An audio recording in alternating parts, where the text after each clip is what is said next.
নমস্কার। প্রাথমিক শিক্ষক নিয়োগের ইন্টারভিউতে আত্মবিশ্বাস এবং সঠিক দৃষ্টিভঙ্গি বজায় রাখা খুব জরুরি।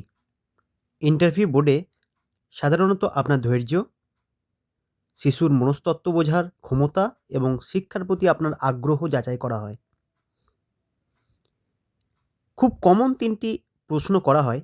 তার মধ্যে ১ম প্রশ্ন হলো, আপনি কেন শিক্ষকতাকে পেশা হিসেবে বেছে নিতে চান? মানে আপনি কেন শিক্ষক হতে চান?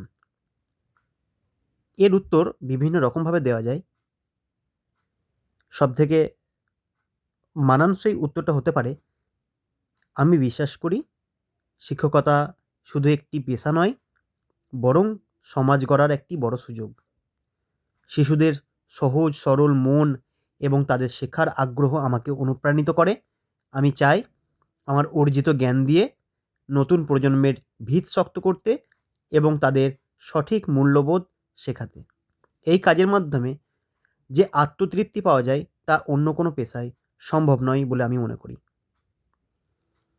নাম্বার ২, শ্রেণীকক্ষে কোনো ছাত্র খুব দুষ্টুমি করলে বা মন না দিলে আপনি কি করবেন?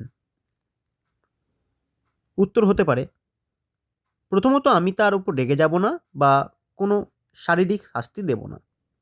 আমি বোঝার চেষ্টা করব কেন সে অমনোযোগী বা কেন সে দুষ্টুমি করছে। হতে পারে আমার পড়ানোর পদ্ধতি তার কাছে কঠিন লাগছে বা তার মনে কোনো সমস্যা চলছে। আমি পাঠদানকে আরও আনন্দদায়ক ও খেলাধুলার ছলে উপস্থাপনের চেষ্টা করব, যাতে সে স্বতঃস্ফূর্তভাবে অংশ নেয়। প্রয়োজনে ক্লাসের পর তার সাথে আলাদাভাবে কথা বলব এবং তাকে উৎসাহ দেব। নাম্বার ৩, একজন আদর্শ শিক্ষকের কী, কী গুণ থাকা উচিত বলে আপনি মনে করেন? উত্তর, আমার মতে একজন আদর্শ শিক্ষকের প্রধান ৩টি গুণ থাকা উচিত। এক হচ্ছে ধৈর্য ও সহনশীলতা। শিশুদের সাথে কাজ করতে হলে প্রচুর ধৈর্যের প্রয়োজন। নাম্বার ২, বিষয়ভিত্তিক গভীর জ্ঞান। নিজের বিষয়টি সহজভাবে বোঝানোর দক্ষতা থাকতে হবে।